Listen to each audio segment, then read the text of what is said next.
श्री क्षेत्र ज्योतिबा डोंगरावरील ज्योतिबा देवाच्या मूर्तीच्या स्थितीबाबत जिल्हाधिकाऱ्यांनी पुरातत्व विभागाशी पत्रव्यवहार केला होता। या पत्रव्यवहारानुसार पुरातत्व विभागाकडून मूर्तीची पाहणी करण्यात आली।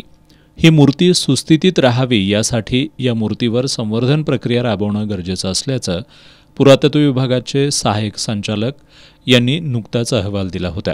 या अहवालाच्या अनुषंगाने आता 7 जुलै ते 11 जुलै या कालावधीमध्ये ज्योतिबा देवाच्या मूर्तीचं संवर्धन करण्यात येणार आहे।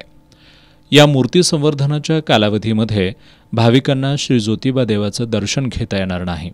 यामुळे या कालावधीत भाविकांच्या दर्शनासाठी उत्सव मूर्ती आणि कलश दर्शनाची सोय करण्यात आली आहे।